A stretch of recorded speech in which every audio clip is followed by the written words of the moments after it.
Assalamualaikum warahmatullahi wabarakatuh. Kali ini kita akan sama-sama menyaksikan Mau'izatul Hasanah dari beliau Gus Abbas dari Buntet Cirebon. Selamat menikmati. Assalamualaikum warahmatullahi wabarakatuh. Bismillahirrahmanirrahim. Hamdan wa syukran lillah. Wa salatan wa salaman ala sayyidina Rasulillah Muhammadin ibn Abdillah wa ala alihi wa ashabihi wa man tabi'a hudahu wa balah. La hawla wa la quwwata illa billah. Rabbi syrah li sadri wa yassir li amri wahlul 'uqdatan min lisani yafqahu qawli wa ba'd. Ma'asyiral mukarramin, para alim ulama, para kiai, para asyraf, para sahadat, para habaib. Wabil khusus ingkang kula hormati sahibil fadilah Mbah Yai Marzuki Mustamar, atalallahu baqaakum, mudah-mudahan dipanjangkan umurnya, sehat. Yang saya hormati Sayyid Zulfikar, yang saya hormati para ulama, para kiai, pejabat pemerintah. Alhamdulillah wa syukurillah, pada siang hari ini kita semua bersama-sama memperingati haul Mbah Samsuddin Batu Ampar. Mudah-mudahan kita semua mendapatkan barokah beliau dunia akhirat. Allahumma amin ya rabbal alamin. Salawat dan salam marilah kita sampaikan kepada baginda agung Nabi besar Muhammad sallallahu alaihi wasallam. Mudah-mudahan kita termasuk umatnya beliau dunia dan akhirat. Allahumma amin ya rabbal alamin. Saya hanya menambahi saja yang sudah disampaikan oleh Mbah Yai Marzuki. Ada sebuah kejadian peristiwa yang sangat tragis di Indonesia ini. Sebetulnya kejadian itu pernah ada kejadian di Mekah. Kejadiannya apa? Peristiwanya apa? Peristiwanya satu, ada seorang ibu-ibu berasal dari Mesir membawa anaknya umur kira-kira 4 tahun 5 tahun.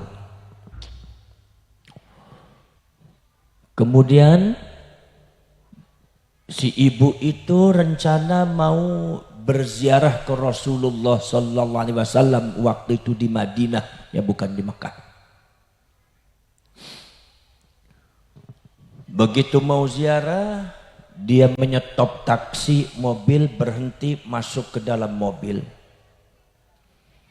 Begitu masuk ke dalam mobil, di sepanjang jalan si ibu selalu bersolawat kepada Rasulullah sallallahu alaihi wasallam.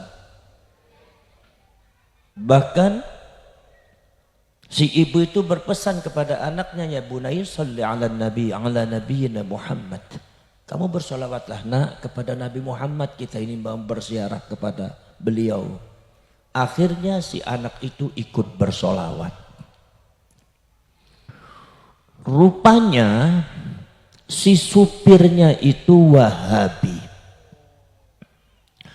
Akhirnya bertanya kepada si ibu, Bu,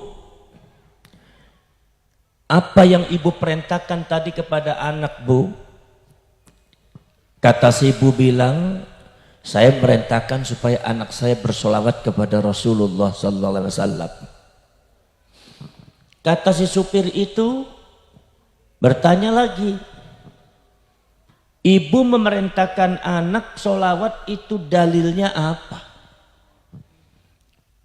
Ibu mau berziarah kepada Rasulullah ke Madinah, ke Masjid Nabawi, mau ke Rasulullah, sebelumnya kemudian baca solawat, itu dalilnya mana? Qurannya mana? Hadisnya mana? Kata si ibu bilang bahwasanya saya bersolawat kepada Rasul, kepada Nabi itu karena saya mengungkapkan rasa cinta kepada beliau. Dan menurut saya rasa cinta itu tidak membutuhkan dalil. Orang demen, orang cinta itu nggak butuh dalil. Kenapa? Karena dalil itu adalah pekerjaan logika dan akal, sedangkan yang namanya cinta itu adalah min af'alil qulub, adanya dalam hati. Akhirnya terjadi perbedaan, perdebatan. Tidak bu, ibu harus ada dalilnya. Kalau ibu nggak ada dalilnya berarti ibu menentang Quran, menentang hadis. Kata si ibu bilang, apa urusannya dengan sampean? Urusannya sampean tuh mengantarkan saya ke Madinah, mengantarkan saya ke Masjid Nabawi. Kenapa ngurusin saya? Urusan masalah baca sholawat atau tidak. Masa saya sholawat kepada Rasulullah dianggap menentang Quran dan hadis? Ya enggak, pokoknya ibu kalau banget tuh. Kata si ibunya bilang, nak tetap baca sholawat, nak jangan turuti orang itu. Baca sholawat, si supirnya malah marah. Kalau begitu ibu namanya kafir. Ibu kafir, ibu berarti memerintah anaknya untuk kafir. Berarti anaknya ibu kalau melaksanakan kafir. Si anaknya ikut bersolawat. Kata si supir bilang, dasar anak kafir. Dan kejadian tragis itu terjadi. Setelah itu kemudian tiba-tiba terjadi perdebatan, pertengkaran. Tiba-tiba mobilnya diberhentikan di pinggir jalan. Begitu di mobilnya diberhentikan di pinggir jalan, kemudian si sopir itu kemudian menyuruh ibu itu keluar dan mau berbuat yang tidak baik, mau memukul ibu. Akhirnya si ibu ditutup pintunya, pintu mobilnya, didobrak, dipukul pakai batu, kaca mobilnya sampai pecah, ibunya diseret, anaknya diseret, sambil berteriak Allahu Akbar, Allahu Akbar, kafir, kafir, kafir. Itu anaknya namanya Ibrahim. Itu anak umur 4 tahun disembelih di depan ibunya karena sudah dianggap kafir. Ini bahayanya Wahabi seperti ini. Bahayanya doktrin sesat seperti ini. Saudara-saudara sekalian, ini terjadi di Mekah. Sekarang ada lagi saudara-saudara sekalian yang terjadi di Indramayu, tetangga saya, termasuk saudara-saudara itu masih ada hubungan saudara saya. Namanya Kyai Fariduddin. Itu terjadinya adalah tahun kemarin. Beliau termasuk pengurus Jam'iyah Ahli Tariqah Al-Mu'tabarah Nahdlatul Ulama Jatman, termasuk ketuanya. Beliau tarekat-tarekatnya adalah tarekat Syadziliyah, Imam Abdul Hasan Asy-Syadzili, ngambil tarekat dari Aba Lutfi.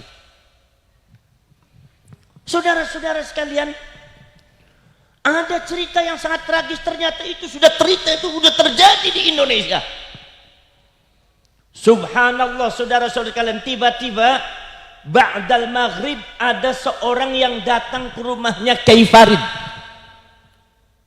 Ini makanya saya minta kepada orang-orang Pamekasan harus jaga itu kiai, dibentengi itu kiai, apalagi semacam Baye Mustamar ini harus dibentengi. Saudara-saudara kalian, begitu datang kebenaran, kebetulan saya tidak mau mengatakan semuanya, kebetulan yang datang itu jenggotnya panjang, celananya cingkrang. Langsung assalamualaikum, waalaikumsalam, belum dipersilakan udah masuk. Kebetulan di rumahnya Kyai Farid itu adanya ibu nyaitnya. Kyai Faridnya lagi wirid Thariqah Syadziliyah di masjid bersama jamaah. Akhirnya saudara-saudara sekalian, si orang itu bertanya, Bu, ya, mau ketemu dengan Pak Kyai ini ada apa tidak? Kata ibunya, oh iya, Pak Kyainya lagi wirid Thariqah, ada di masjid. Itu saudara-saudara sekalian, ibunya yang lagi bawa anaknya umur 7 bulan. Itu si tamu itu ternyata rupanya Wahabi. Itu tidak banyak bicara apa-apa, langsung kemudian dia menyelinap keluar dari ruang tamu. Begitu kembali lagi langsung menebaskan goloknya. Ibunya ini dibacoki seperti hanya membacoki ayam, sambil berteriak Allah Akbar kafir, Allah Akbar kafir, Allah Akbar kafir. Ibunya ini langsung astagfirullahaladzim, astagfirullahaladzim, ditangkis pakai tangan semampunya ibunya ini, sampai ibunya ini bacokan yang ada di tubuhnya lebih daripada 21 bacokan. Saya tanya, Islam macam apa orang kayak gitu? Kalau sampai ada orang Pamekasan ikut mazhab Islam semacam ini, saya yakin mal'unun indallah, bakal dilaknat karena membunuh sama umat Islam. Saudara-saudara sekalian, subhanallah, akhirnya ibunya langsung mengangkat dengan tangannya. Itu anaknya Kiai Farid umur 7 bulan, Kiai, mau ditebas pakai golok, akhirnya diambil. Begitu ada ponakannya Kiai Farid datang menjerit karena lihat ibunya yang bersimbah darah, anaknya langsung dilemparkan, ditangkap kepada ponakannya Kiai Farid. Itu akhirnya tangannya ponakannya Kiai Farid ditebas, tangannya putus. Langsung lari karena jarak antara rumahnya Kiai dengan Sante cukup jauh. Di situ Allahu Akbar, Allahu Akbar. Si ibunya dibacokin kayak bacokin ayam, kayak bacokin kambing. Kalau orang sudah didoktrin dengan doktrin Islam yang gaya-gaya iblis semacam ini, apapun akan dilakukan, kekufuran pun akan dilakukan.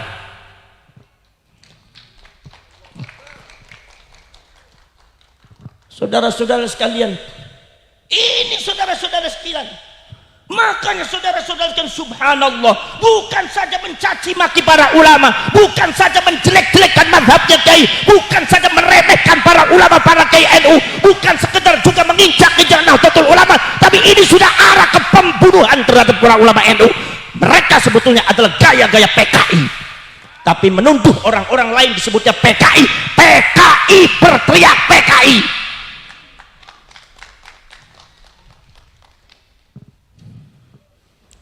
Kenapa ente melotot sama saya? Jangan melotot-melotot kayak gitu. Saudara-saudara sekalian, itu akhirnya saudara-saudara sekalian, saya tahu sendiri. Saya datang ke rumahnya beliau. Begitu saya, subhanallah, kiainya apa ibunya sudah tersungkur, darah bersimbah kemana-mana. Mungkin itu orang menyangka ibunya sudah mati. Itu ibunya hafizah Quran, ngajarnya ngajar hifdzul Quran. Ini Islam macam apa membunuh orang yang hafiz Quran? Islam macam apa membunuh kiai yang para ulama yang membawa nama Islam? Islam macam apa semacam ini? Kalau orang Pamekasan di Majah, ente juga bakal dilaknat oleh Allah. Jangan diam, saudara. Kalau terjadi kezaliman, jangan diam. Kalau terjadi sesuatu yang ada di Indonesia, jangan diam, bergerak. Anda itu bangsa besar. Saudara-saudara sekalian, subhanallah, akhirnya saudara-saudara sekalian, begitu itu ceritanya, orang itu keluar, ibunya tersungkur. Ternyata alhamdulillah ibunya itu cuma pingsan karena kehabisan darahnya kurang. Waktu saya datang ke situ, begitu ada kabar, saya langsung datang ke rumahnya. Ibu-ibunya saudara sekalian, tangannya saja, di tangannya ada 11 bacokan, jari-jarinya putus semua. Itu jari-jarinya ibunya dibacok kayak bacok ayam. Allah Akbar kafir, Allah Akbar kafir. 10 jari-jari putus semua, dikasih pen disambung. Saya tanya kepada saudara, ini Islam apa PKI? Islam apa PKI? Orang Pamekasan ini kurang tegas dalam masalah itu. Islam apa PKI? PKI apa Islam? Model begini membawa nama bendera Islam, hancur Islam, guys. Subhanallah, pantesan orang Yahudi menyukai itu mazhab Islam semacam ini. Subhanallah, saudara-saudara sekalian. Akhirnya pada waktu saya datang ke situ, ibunya itu tangannya tubur semua. Dia bilang sama saya, Gus, ini tangannya, jarinya putus semua, Gus. Ini sudah disambung sama pen. Di kepalanya, dibacok kepalanya ada 6 bacokan. Satu bacokan yang sebelah kiri itu menganga terbuka. Makanya ibunya tidak begitu konsentrasi. Kalau ngomong masih agak ngawur. Kenapa? Sebab sudah mengenai saraf. Kalau ada apa-apa sama Ibu Nyai sampai kesadarannya hilang, sebagai dia adalah sebagai gudang daripada Quran, mengajari anak santrinya hifdzul Quran, ngajari Quran, ini orang mal'un indallah, bakal dilaknat kepada Allah Subhanahu wa taala. Luar biasa ini, subhanallah. Orang semacam ini diikuti orang-orang zaman sekarang. Gimana Kiai? Ya, menjual takbir kalau dia itu. Saudara-saudara sekalian, subhanallah, saya ke sana itu Bu, itu kepalanya itu ada 6 bacokan Kiai, yang satunya menganga Kiai. Ibunya ini nggak begitu sadar kalau ngomong, karena mungkin sarafnya kena. Subhanallah, ini orang hafidhah Quran diperlakukan seperti ini. Saudara-saudara sekalian, sampai akhirnya saudara-saudara sekalian, akhirnya orang itu keluar dari rumahnya ibu nyainya dibiarkan bersimbah darah. Itu ceritanya, dianya langsung mengejar Kiai Farid. Itu Kiai Faridnya lagi ada di Masjid Wirid Thariqah Syadziliyah. Dia langsung membawa golok, datang masuk ke masjid. Itu semua jamaah ditendang, diterobos. Dia bilang Allahu Akbar, Allahu Akbar, Kiai Farid kafir. Kiai Faridnya langsung ditekap dengan tangannya, itu lehernya digorok pakai golok, digorok pakai celurit Pak. Allahu Akbar kafir, Allahu Akbar kafir, Allahu Akbar kafir, seperti gorok kambing. Subhanallah, ini orang macam apa ini di Indonesia ini? Likulli sakit lakit, ada barang yang jatuh mesti ada yang mungut Kiai. Subhanallah, luar biasa saudara-saudara sekalian. Akhirnya saudara-saudara sekalian, di sini saudara-saudara sekalian, begitu saya datang, begitu lihat Kiai Farid, ternyata di sininya ada gorokannya. Gorokannya ada 9 gorokan. Untung Allah masih menyelamatkan beliau. Itu golok tajam Kiai Farid digorok 9 kali, enggak mempan. Ini saudara-saudara sekalian. Makanya saudara-saudara di sini, kebijakan, kearifan, akhlakul kalimah yang diwariskan oleh Rasulullah, yang diterima oleh masyarakat Indonesia Nusantara, ini dihabisi oleh orang-orang yang tidak bertanggung jawab, dihabisi oleh orang-orang yang zalim. Maka saya katakan, siapapun yang melawan NU zalim, siapapun yang niat menghancurkan NU zalim. Dan saya yakin menghadapi NU tidak akan menang.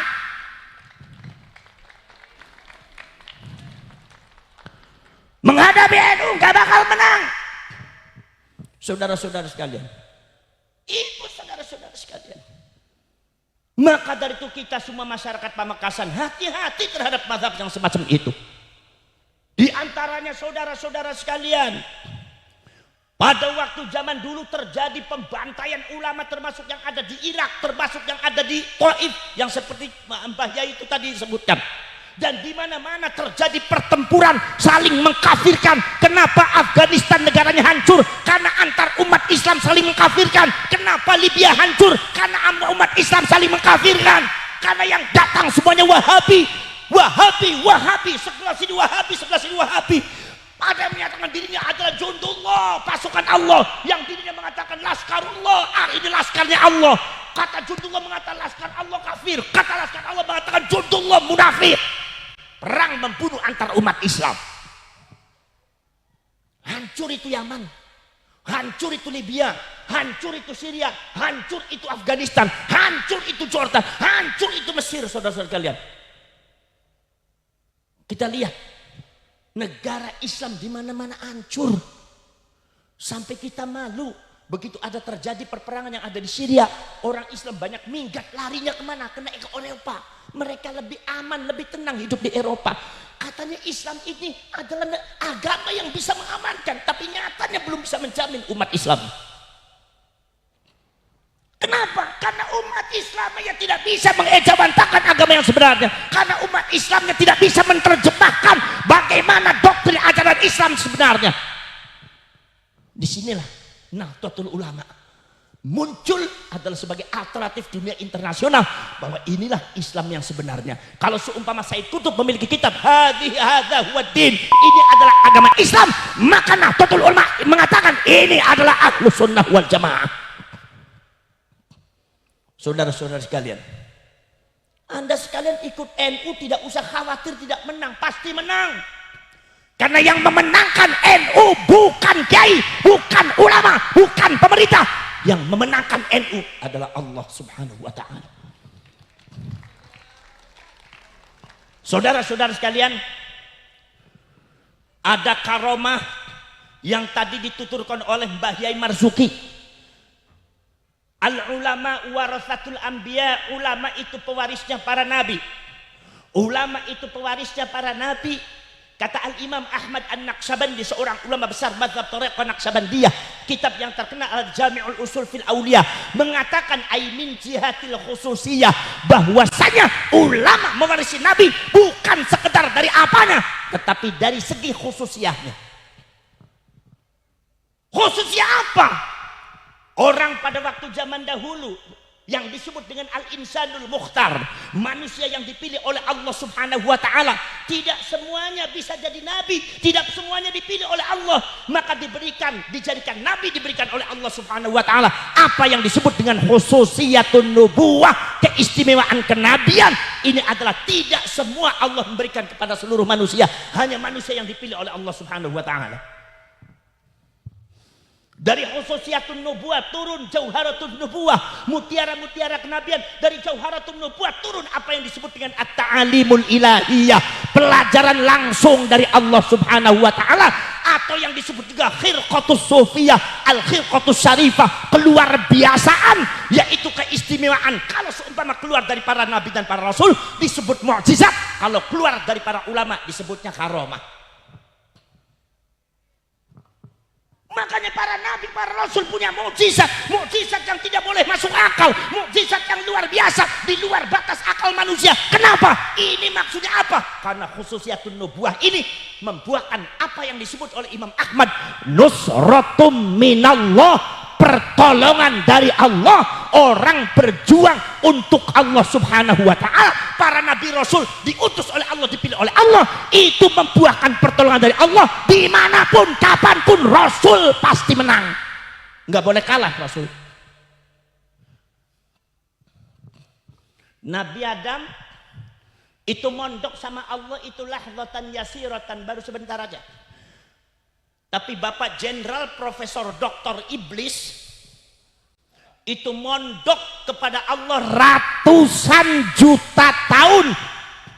Ketika iblis sombong meremehkan Nabi Adam, kezaliman terjadi, maka Nabi Adam sebagai nabi memiliki khususiyatun nubuwah, diberikan oleh Allah keistimewaan kenabian. Walaupun Nabi Adam usianya lebih muda, walaupun Nabi Adam mengaji sama Allah cuma sebentar saja, tapi Nabi Adam memiliki nusratum minallah, pertolongan dari Allah untuk melawan iblis.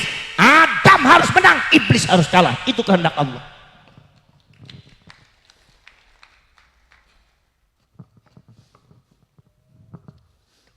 Wa idh qulna lil malaikati isjudu li Adam usjudu li Adam fasajadu illa iblis aba wastakbara wa kana minal kafirin wa kana minal kafirin. Allah yang menghajar iblis, Allah yang membungkam iblis. Wa 'allama Adam al-asma'a kullaha. Al-Imam Jalaluddin Abdurrahman As-Suyuti mengatakan ailahdatan yasiratan, Nabi Adam mondoknya cuma sebentar, tapi 'allama Adam al-asma'a kullaha, dapatnya semua ilmu dapat. Tapi iblis mondok ratusan juta tahun, tidak semua ilmu dapat. Summa ardhum 'alal malaikat, ditonton di depan para malaikat. Nabi Adam dengan iblis diadu keilmuan, iblisnya kalah. Kenapa? Karena iblis harus kalah. Kenapa? Karena Nabi Adam harus menang. Karena Nabi Adam memegang khususiyatun nubuwah. Ini supaya Anda ngerti, NU kapan saja, di mana saja pasti menang. Dulu ente kira HTI hebat, HTI ngelawan NU keok. Dulu ente mengatakan FPI hebat, FPI ngadep NU hancur. Dulu siapa lagi yang mau melawan NU? Hancur. Sebab hakikatnya yang menghancurkan adalah Allah Subhanahu wa taala. Itu kehebatan ulama NU. Betul lah betul. Betul lah betul. Betul lah betul. Jadi orang penakut amat Pamekasan. Mumpung ada orang Cirebon nih. Nih ke Marzuki Mustamar juga termasuk keturunan Banten, masih saudara sama saya baru tahu tuh. Saya pantesan ceplak-ceplok nih gayanya gaya Banten, gaya Cirebon ya. Ini jangan macam-macam dibacok nggak mempan ini. Sebab senyum terus, kayak senyum terus, jadi kalau orang mau bacok nggak jadi nggak mempan gitu. Saudara-saudara sekalian, wa idh qulna lil malaikati isjudu li Adam usjudu li Adam fasajadu illa iblis aba wastakbara wa kana minal kafirin wa kana minal kafirin.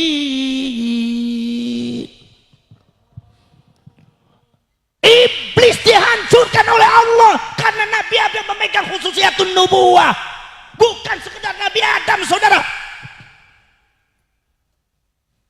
Saya kalau ceramah banyak saudara-saudaranya, nanti ada yang bilang Bu Sabas jiplak Habib Rizik, curiga terus ente mah urusannya. Saudara-saudara sekalian, maka kalian lihat perjalanan fantasiru fil ard, baca itu sejarah para nabi, para rasul tidak pernah kalah, mesti menang. Nabi Ibrahim melawan Numrud, Nabi Ibrahim gak punya apa-apa, Numrud raja besar, punya kekuatan besar, senjatanya lengkap, kalah Numrud. Nabi Musa, Nabi Isa melawan Banu Israel, kalah Banu Israel. Ketika Allah mengizinkan saudara-saudara Tolut, kemudian saudara-saudara melawan Bakti Nasr, kekuatan super power besar pada waktu itu, kalah Bakti Nasr. Nabi Musa dengan Nabi Harun diperintah oleh Allah Subhanahu wa taala, ya Musa, idhab ila fir'auna indahu tagha faqul hal laka ila an tazakka wa ahdika ila rabbika fatakhsha. Nabi Musa enggak punya uang, tidak punya kekuatan orang, enggak ada bala tentaranya, tidak punya uang, orangnya miskin, orangnya kere, suruh melawan Fir'aun maha kaya raya, kekuatannya sangat besar, tapi bukti realita kalah Fir'aun. Sebab sama yang mengalahkan, sesungguhnya mengalahkan Fir'aun adalah Allah Subhanahu wa taala, karena Nabi Musa memegang khususiyatun nubuwah.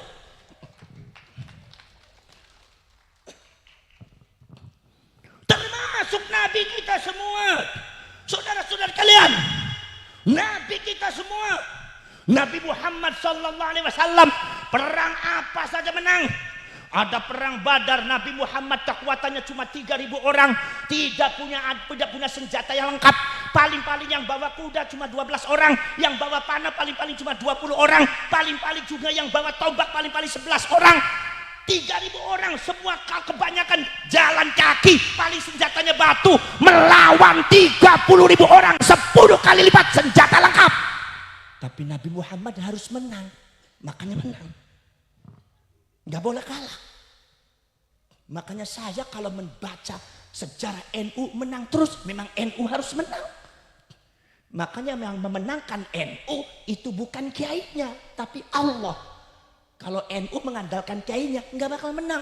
Wong kiainya keluar 5 tahun sekali, kalau ada pemilu doang. Kalau ada pemilu, kiai NU keluar semua. Begitu pemilu udah selesai, udah masuk ke kamar semua, mana mau menang itu NU. Kalau mengandalkan kiainya, maka yang memenangkan NU adalah Allah Subhanahu. Allah Subhanahu. Allah yang memenangkan NU. Betul lah betul. Nabi Muhammad dihajar dengan perang Ahzab, perang yang sangat luar biasa, dikeroyok Nabi Muhammad. Nabi Muhammad menang. Perang Hunain Hunain menang, perang Khaybar. Nabi Muhammad berjalan dari Madinah sampai ke tanah Khaybar, saudara-saudara sekalian, itu lebih daripada 4 bulan. Pasukannya banyak yang terkapar di tengah jalan, sudah tenaganya sisa, senjatanya nggak lengkap. Yang dilawan orang Yahudi termasuk pasukan Roma, senjatanya lengkap. Ya Nabi Muhammad harus menang, nggak boleh kalah. Lah sampai harus tahu ini nusratu minallah. Makanya ada sebuah perjanjian pada waktu zamanul arwah. Wa id akhadallahu mitsaqan nabiyyin lama ataitukum min kitabi wa hikmah thumma ja'akum rasulun musaddiqun lima ma'akum la tu'minun nabihi wa la tansurunnah. Ini janji Allah Subhanahu wa taala yang diberikan kepada para nabi para rasul. Sumpahnya para nabi para rasul di depan Allah Subhanahu wa taala pada waktu nabi rasul masih zamanul arwah. Nomor pertama harus beriman kepada Rasulullah. Nomor 2 harus menolong Rasulullah, karena nusratu minullah adalah sesuatu yang lazim didapatkan oleh para nabi dan para rasul, khususnya kanjeng Nabi. Ini adalah karena sifat daripada khususiyatun nubuwah, keistimewaan kenabian. Harus menang, nggak boleh kalah. A'udzu billahi minasyaitonir rajim. Bismillahirrahmanirrahim. يا أيها الذين آمنوا لا تقدموا بين يدي الله ورسوله واتقوا الله إن الله سميع عليم يا أيها الذين آمنوا لا ترفعوا أصواتكم فوق صوت النبي ولا تجهروا له بالقول كجهر بعضكم لبعض أن تحبط أعمالكم وأنتم لا تشعرون إن الذين يغضون أصواتهم عند الله لا لله أولئك الذين امتحن الله قلوبهم للتقوى صدق الله العظيم.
Bismillahirrahmanirrahim.